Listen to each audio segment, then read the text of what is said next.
사람들은 기계가 발전이 되면서 자꾸 우리 일자리를 뺏는다. 사실은 그게 원래 기계의 자리였다. 인간은 원래 그 가치 있는 일을 해야 된다. 거리의 개념을 기존의 우리 물리 세계에서 생각하고 있던 틀들을 깨부수면 80억 인구 전체를 우리의 마켓으로 생각하는 시공간을 디자인할 수 있다. 예전에 사과를 배달을 하려고 하면 사과를 사서 우체국에 가서 포장을 해가지고 주소를 써가지고 보냈습니다. 근데 지금은 디지털에 대한 신호만 보냈을 때 실물 상품으로 받는다. 이건 엄청난 혁신이거든요. 사실은 제가 책을 읽고 이분하고는 꼭 이야기를 좀 나누고 싶다. 그래서 이 공학의 시간이라고 하는, 저도 이제 사실은 공학자이긴 하지만 뭐 사입이긴 합니다. 그러나 이 책을 읽은 후에 야, 이건 공학 이외에 공학을 하려고 하는 분들이나 아니면 공학을 했던 분들까지 포함해서 사실 완전한 공학이라기보다는 공학에 대한 어떤 철학이나 느낌이나 아니면 경험이나 뭐 이런 이야기들을 쭉 하신 거라 부담이 없이 보실 수 있을 것 같습니다. 제가 이 책을 쓰신 이순석 박사님하고는 이 과거에 인연이 좀 있었습니다만 이렇게 공식적인 인연은 처음이었고요. 그 평생 제가 알기로는 이제 애트리, 우리나라의 이 전자통신연구소라고 하는 곳인데 우리나라 최고의 기술 연구기관이죠. 그다음에 우리나라의 산업을 일으켰던 그런 기관이라서 기관 자체에 대한 존경심이 있는 그런 분입니다. 그리고 그런 데에 이제 평생을 몸을 담으셨고요. 그리고 산업공학을 하셨고 통신공학자이십니다. 안녕하십니까. 디지털 건축가 이순석이라 합니다. 제가 이렇게 뵈니까 그게 아마 7장에서 나온 이야기인 것 같습니다. 그 다가올 미래에 대한 투자 대상이라고 이렇게 얘기를 하셨더라고요. 그래서 제가 그걸 읽어봤더니 그 약간 시간이 걸리는 듯한 느낌. 그리고 이제 주로 네트워크를 하셨기 때문에 이제 네트워크에 대한 이야기를 좀 하셨는데 물류에 대한 이야기. 그다음에 공증 서비스, 신뢰 네트워크, 메타버스 통신 네트워크 뭐 이런 식으로 이렇게 쭉 펼쳐놓으셨어요. 네. 근데 이제 그거에 대한 기본적인 근거에 대한 부분을 한번 훅 하고 여쭤봐야 되겠다. 왜 이런 것들을 아이템으로 잡으셨는지 어떤 가지수로. 그래서 그냥 쭉 일반적으로 보편적으로 한번 말씀을 주시고요. 그 말씀 듣고서 한번 이야기를 나눠보죠. 기본적인 전제를 이렇게 한번 깔고 가보면 좋겠습니다. 아이디어만 있으면 비즈니스를 할 수 있는 세상이 다가온다. 뭘로 그러면 그런 비즈니스를 가능하게 할 것이냐 생각 우리 얼핏 머릿속에 팍팍팍 떠오르지 않습니까? AI도 있고 로봇도 있고 사람의 노동력을 대신할 수 있는 새로운 개체들이 탄생할 수 있다는 걸 전제를 해보면 얼마든지 아이디어만 가지고 비즈니스를 할 수 있는 세상이 온다 이렇게 한번 생각을 해볼 수 있을 것 같고요. 그런 관점에서 내가 아이디어만 가지면 비즈니스를 할 수 있게 하기 위해서 밑에 뭐가 전제가 돼야 되는가 이런 관점에서 제가 한 8가지를 나열을 했습니다. 그것들이 전부 다 미래의 투자의 대상들이고 지금 우리가 흔히들 이야기하면 시장에서 유틸리티에 해당되는 얘기들이죠. 그 유틸리티들은 지금 세상에서는 전부 다 뭐랄까 정부에서 허가해주는 사업자 형태로 있지 않습니까? 디지털로 세상이 확장되는 데 따라 가지고 세상이 막 들어 올려졌다면 그런 유틸리티들도 또 차곡차곡 이렇게 채워져야 내가 아이디어만 가지고 서비스를 할 수 있는 세상이 오는 거죠. 그게 필요한 것들 8가지를 제가 정리를 했습니다. 그러면 이제 투자 대상에 대해서는 일단 그렇게 이해를 한번 해보시면 될 것 같고요. 저도 그 말씀에는 이렇게 동의가 되는 게 과거에는 굉장히 커졌던 그런 기업이나 규모가 큰 비즈니스가 이게 이제 기업을 이루고 창업을 하고 뭐 이런 것들이었는데 지금은 어떻게 보면 이제 누구나가 다 창업을 하고 아이디어를 가지고 창업을 하는데 허들이 없는 게 뭐 네트워크도 프리하게 쓰고 그다음에 뭐 한계병 제로 소재들도 다 어디서 제가 보니까 이 라이더 센서가 몇만 달러 하던 게 지금은 이제 몇백 달러밖에 하지 않는. 그러니까 예전에 대기업이 창업을 했는데 대기업이 뭔가 연구를 하고 지금은 개인들도 이렇게 할 수 있다라고 하는 그런 부분에서 이제 8가지를 얘기하신 것 같고요.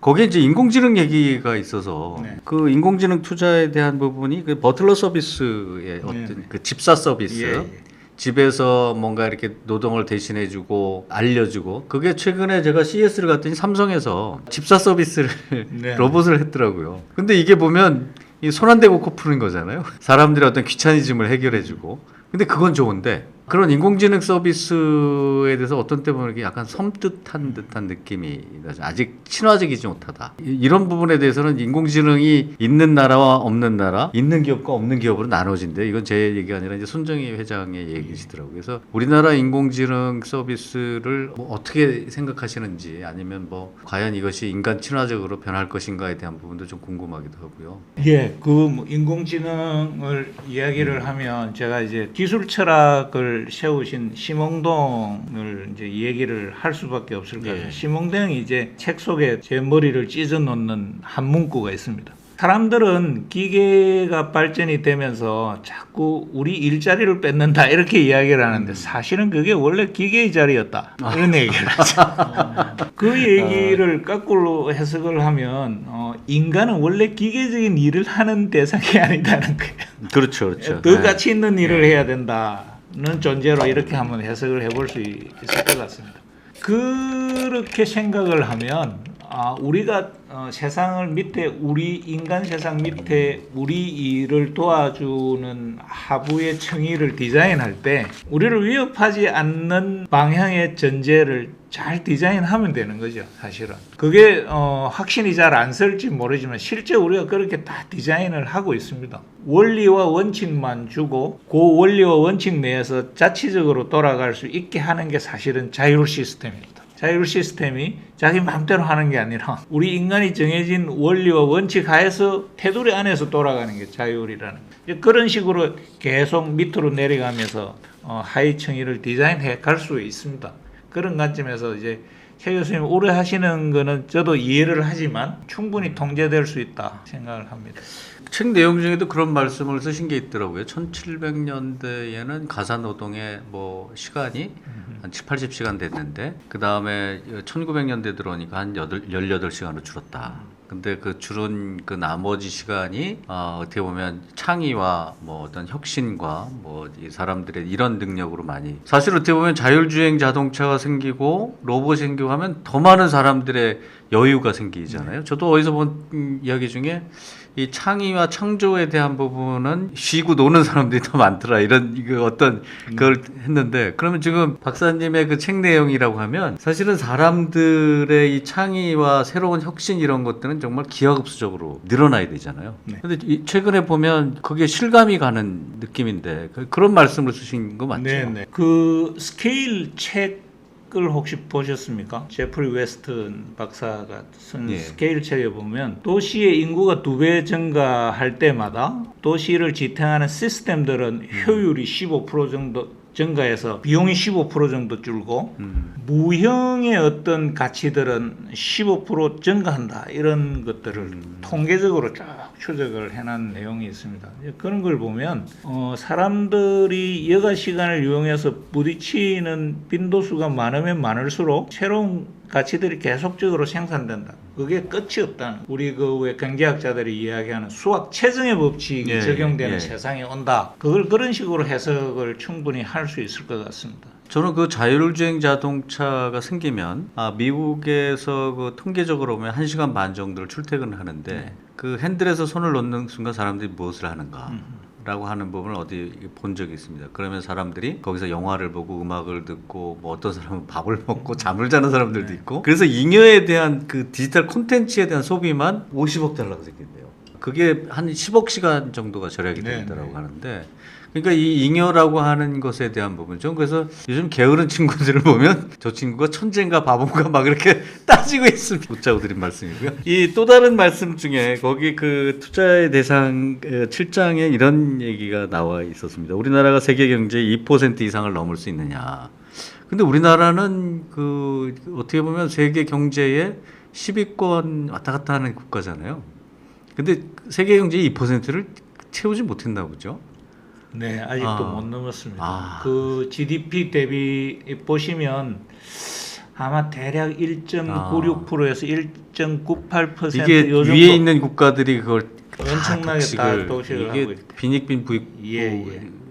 그렇게 되는. 우리 스스로의 것들을 가지지 않으면 그걸 깨기가 너무 힘들지 않아요. 근데 그래서 말씀하시는 게 이러한 2%를 넘을 수 있는 방법에 대한 어떤 그러면 틀이나 축을 바꿔야 된다라고 네. 얘기를 하셨는데 어떤 의미에서 그렇게 얘기를 하신 건지에 대한 저는 기본적으로 이제 우리나라에서 너무 시간의 개념, 공간의 개념, 인간 간의 개념이라고 해야 되나요? 이게 뭐랄까 너무 물질 세계에서 익숙한 그런 컨셉으로 돼 있는 것 같다. 시간에 대한 거리를 똑딱똑딱 하는 거기에 정해진 시간의 거리로 자꾸 생각을 하고 공간의 거리도 메타로 돼 있는 거리로 생각하고 인간의 거리는 아직까지 우리나라에서 별로 이야기를 사실 잘 안 했지만 사이에 대한 거리에 대해서 너무 물질적인 컨셉으로 이렇게 장벽이 쳐져 있는 게 아닌가 그런 생각을 해요. 시간을 우리가 다시 한번 생각을 해보면 기억의 거리잖아요. 기억이 가까우면 1만 년 전의 일도 뭐 바로 지금의 일처럼 느껴지는 것처럼 그렇게 우리가 시간의 거리의 개념도 한번 바꿔볼 수 있고 공간의 개념도 사실 관계의 거리지 않습니까? 제가 최 교수님을 알면 장대익 교수님하고 바로 연결되는 것처럼 평소에 모르는 것 같으면 장대익 교수님하고 저하고 엄청나게 거리감이 있을 거지 않습니까? 그것처럼 공간의 개념도 관계의 거리로 따져보면 기존에 우리가 물리세계에서 생각했던 그런 공간 개념하고 전혀 틀리게 갈 수 있다는 거죠. 인간 간의 거리도 사실 정서 간의 거리거든. 아무리 가까이 붙어 있어도 정서적으로 맞지 않으면 엄청나게 멀게 느껴지는 것처럼. 그래서 거리의 개념을 기존에 우리 물리세계에서 생각하고 있던 그런 틀들을 깨부수면 우리는 80억 인구 전체를 항상 우리의 마켓으로 생각하는 그런 시공간을 디자인할 수 있다. 그 위에 우리 머릿속에 우리가 왜 다중인격자라고 이야기하지 않습니까? 멀티페르소나. 멀티페르소나라고 제가 책에 적어놨어요. 우리 머릿속에 각자의 다양한 인격들이 우리가 뭐 들어있으니까요. 그런 페르소나 기준으로 생각을 해보면 뭐 저는 인간이 단순하니까 페르소나가 3개만 있다고 치더라도 벌써 세계 인구가 3824 240억 인구의 시장이 돼버리는 거예요. 물리 공간을 벗어날 수 있는 가장 간단한 방법이다. 그것을 해결할 수 있는 게 저는 메타 세계라고 생각을 합니다. 근데 제가 이 박사님 얘기를 이렇게 듣다 보면 제가 최근에 구글 트렌드하고 이런 트렌드를 검색을 해봤더니 메타버스나 NFT나 뭐 이런 것들에 대한 트렌드를 보면 글로벌이나 미국의 수준에 우리나라가 전혀 뒤지질 않더라고요. 네. 그래서 이게 뭐지 했더니 제가 그래서 어디서 그 얘기를 했습니다. 이게 우리나라 이제 아까 얘기한 파스트 팔로우였다가 이제는 포스트 무버로 가는 거 아니냐. 네. 세상이 바뀌면서 우리는 이제 공학으로 했지만 젊은 친구들은 지금 문화로 하고 있지 않습니까? 뭐 노래나 뭐 드라마나 뭐 뷰티나 뭐 이런 식으로. 그래서 이게 이제 공학의 시간이 다음에는 이제 문화의 시간으로 바뀌게 될 것 같은. 근데 아무튼 저는 그렇게 생각이 들었고요. 제가 그 7장의 투자의 대상 중에 보면 클라우드, 뭐 통신, 채널 이런 것들에 대한 종속이 굉장히 심각하다. 그러면 인공지능에 대한 투자도 사실은 염두에 두셨던 건데 이게 채널에 대한 종속. 예를 들어서 우리가 넷플릭스 보는 것만 보게 되고 뭐 유튜브 보는 것만 보게 되고 그 다음에 추천도 계속 똑같은 것만. 이거 어떻게 보면 종속이라는 게 투자의 대상이기도 하겠지만 이거 하나의 또 이렇게 멀리 해야 되는 지향의 대상 아닌가요? 그렇죠. 네. 근데 여기서 어떤 이 중간점을 찾기가 쉽지 않다. 그러면 이렇게 현학자로서 한번 야 이런 건 이렇게 중간점을 찾는 게 좋아. 뭐 졸지애낙제가 됐습니다. 아니 얘기 안 하셔도 됩니다. 저는 제가 잘난 척 하려고 얘기한 거고. 아니요.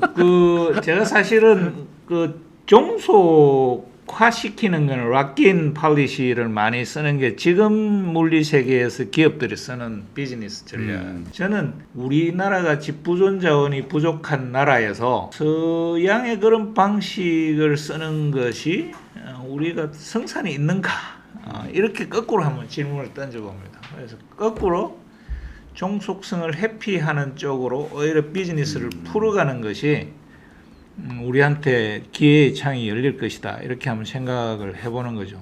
예를 들어서 우리나라 중소기업들이 가장 어려워하는 게 고객을 확보하는 게 힘들지 않습니까? 예, 예. 그 우리나라는 고객 전체를 하나의 풀로 해서 그 자체를 하나의 프로바이드 형식으로 기업들한테 제공해 줄 수도 있는 거지 않습니까? 그럼 아이디어만 있으면 그 풀에 있는 고객들을 다 활용을 할 수 있게 그렇게 시장을 더 청의를 나눠버리는 거죠. 그런 어프로치를 한번 해볼 수도 있고 예를 들어서 이제 제가 단말기를 이야기를 할 때 우리가 뼈아픈 얘기지만 스마트폰의 순수익의 97% 이상이 애플이 가져가요. 그럼 우리는 막 열심히 만들어서 실제 잉여는 별로 차지하지도 못하는 거죠.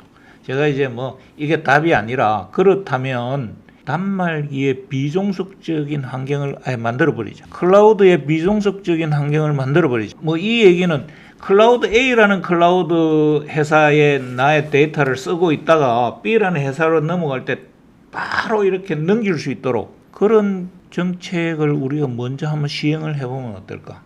그 굉장히 어려운 이야기인데 그런 부분들에 대한 부분을 생각해 보시. 예. 그러니까 지금 제 책에도 보면 그런 지금 현재 물리 세계에서 일어나는 락인 팔리시의 지금 하나 둘 한 5가지 정도를 제가 이 얘기를 하는데 그거는 저는 우리가 거꾸로 푸는 방법을 한번 디자인해 보는 것이 우리가 한번 퍼스트 무브로 가볼 수 있는 절호의 찬스가 아닌가 그런 생각을 해봅니다. 그러면 이제 연계해서 아까 2% 세계 경제 2% 이상을 담당을 하고 그다음에 이런 종속에서부터 벗어나는 일들을 하고 메타버스로 이제 퍼스트 무버로 올리는 일들을 하고 어떻게 보면 공학적인 면에서 조금 더 확장된 내용들이지 않습니까? 우리가 이제 공학이라고 하면 기술을 기반으로 해서 뭔가를 만들어내는 거였는데 지금 이 박사께서 얘기하시는 거는 그보다도 한 단계 더 위에를 꿈꾸고 계신 것 같다라는 생각이 들고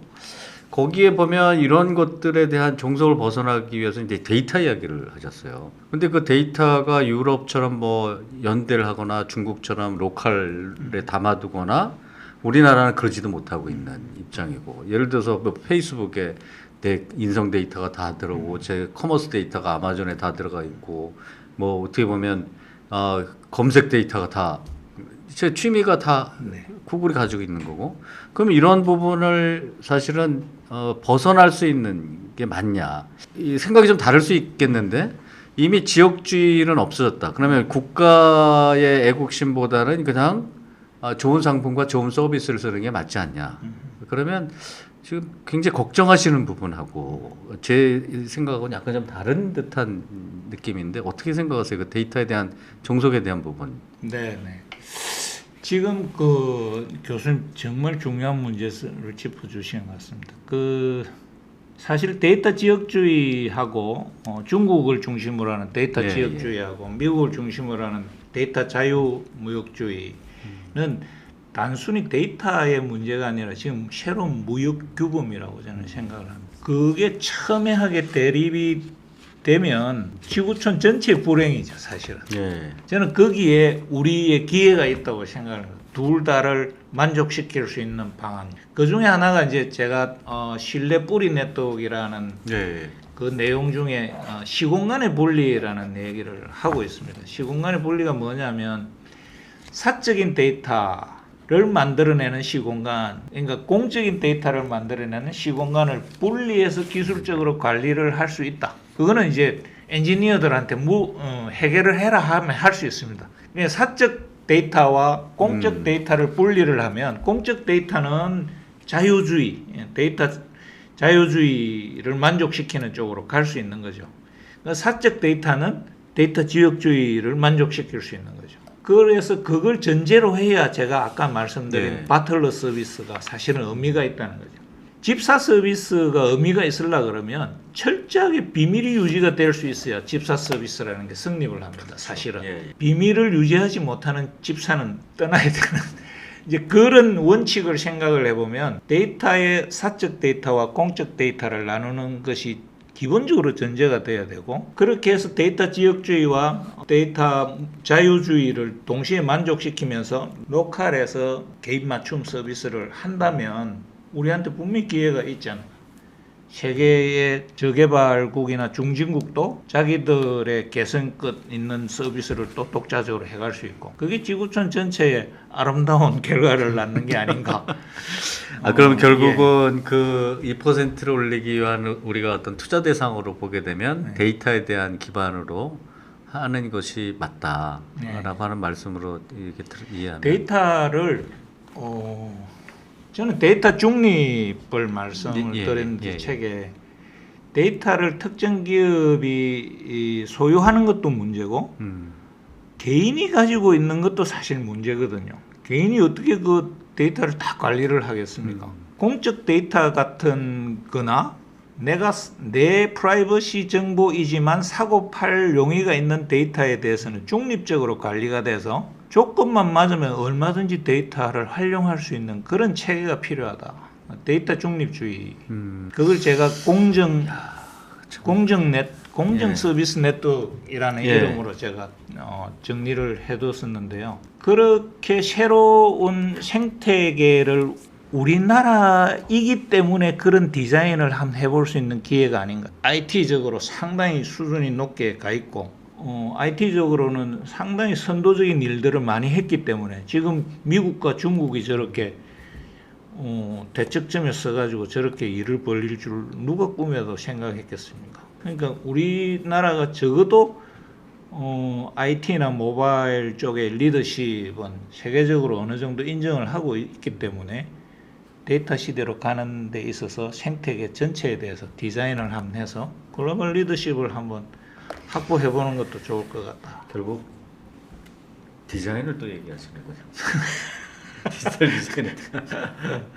아니 이게 데이터에 대한 문제는 워낙 민감하기도 하고 참 어려운 문제이기도 해서 참 말씀을 들어도 솔직히 말씀드리면 이렇게 100% 해소되는 그런 말씀이 아니라서 지금 말씀하시는 대로 이제 개인 정보 또는 국가 정보, 기업 정보, 그다음에 너무 무거운 정보, 정리되지 않은 정보. 이게 그러니까 실제 나오는 데이터가 100개 중에 4개만 쓴다라고 그러니까 이 박사께서 얘기하신 대로 그것에 대한 설계와 그것에 대한 중립성만 잘만 돼도 1, 2%만 늘어도 이거는 엄청난 발전이죠. 그걸 한번 도전해볼 가치가 충분히 있지 않겠습니까? 근데 여기서 보면 저도 물류를 굉장히 중요하게 생각하는데 투자 대상으로서 또 이제 물류에 대한 이야기를 좀 하셨더라고요. 근데 이제 물류는 눈에 보이는 물류도 있고 지금 말씀하신 또 데이터에 대한 물류도 있으셔서 그 부분 한번 또 이렇게 물류 중에 우리가 놓치고 있는 물류가 한 게 있다고 생각을 하는 게 디지털 굿즈입니다.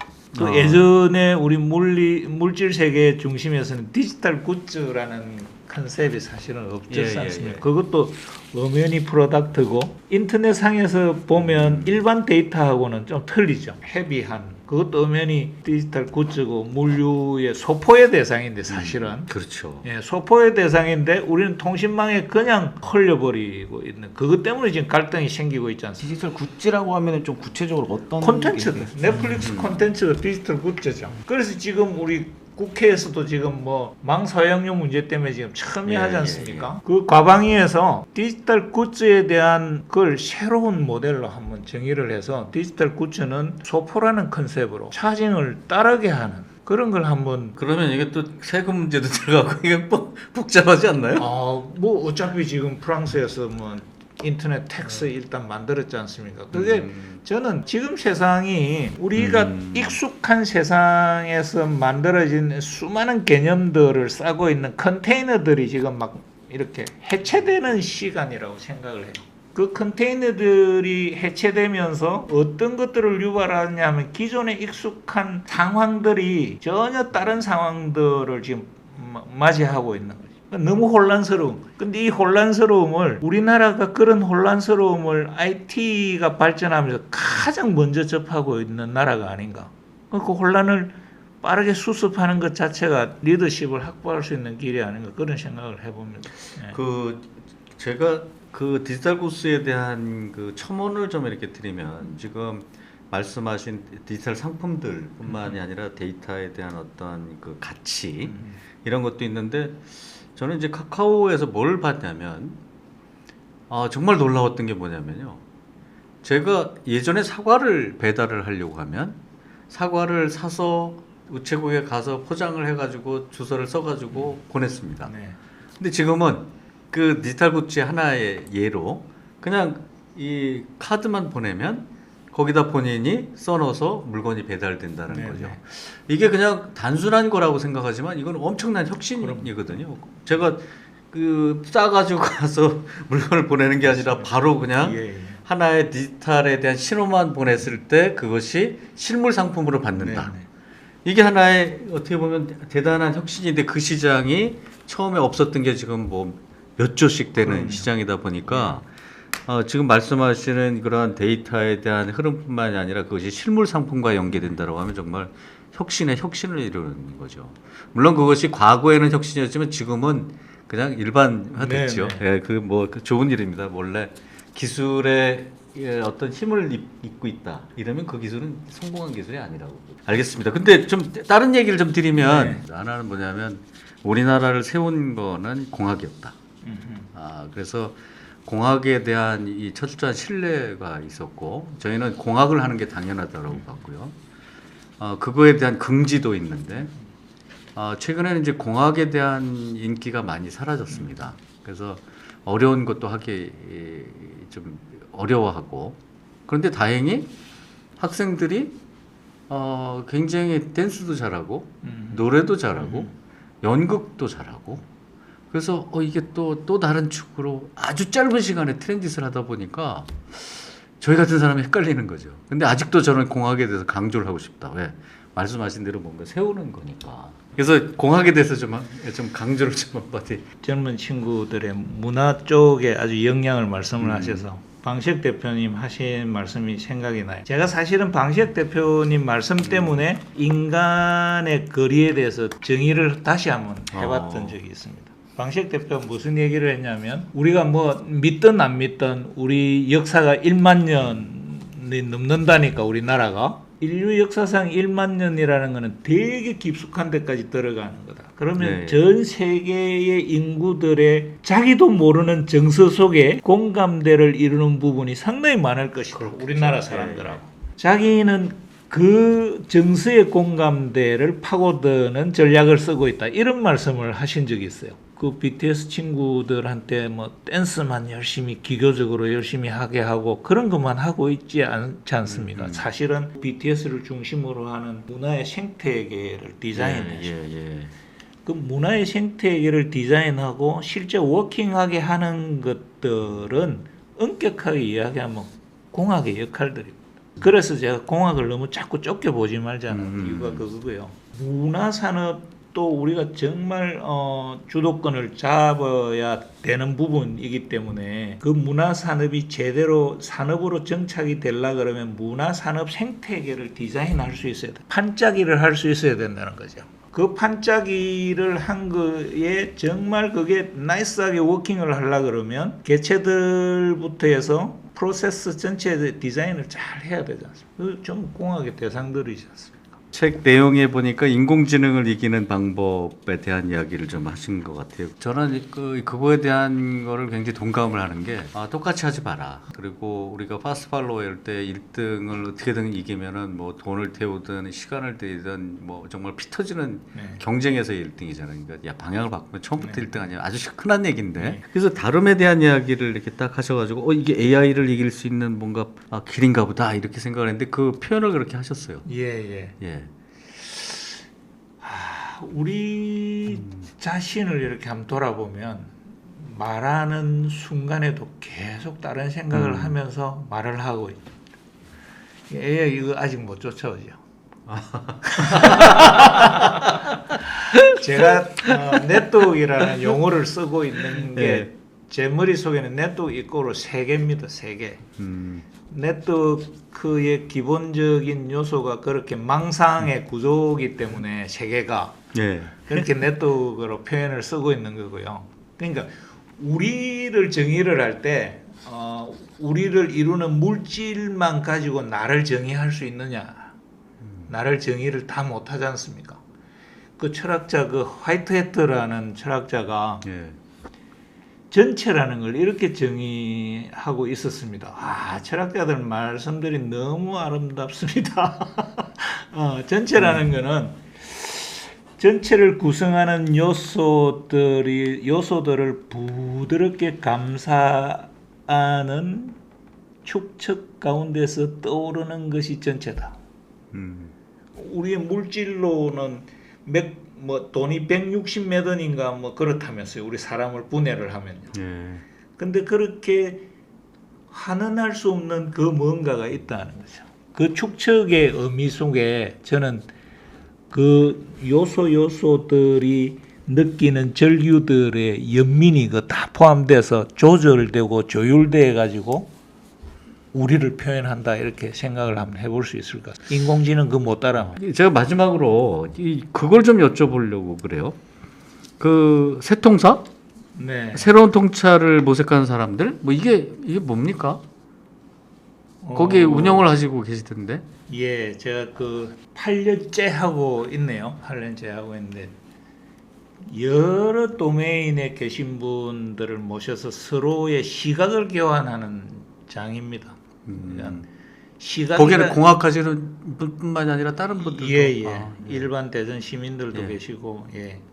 그 시각을 교환한다는 게 저는 인지 레벨에서 생각하면 인지의 DNA를 이렇게 흡수하는 거다 이렇게 한번 생각을 해볼 수 있을 것 같습니다. 그럼 사고의 빅뱅이 일어날 수 있는 게 아닌가 싶습니다. 그런 측면에서 8년 동안에 우리가 한 240 지금 몇 회인지 제가 정확하게 244회인가 책에는 242회로 예.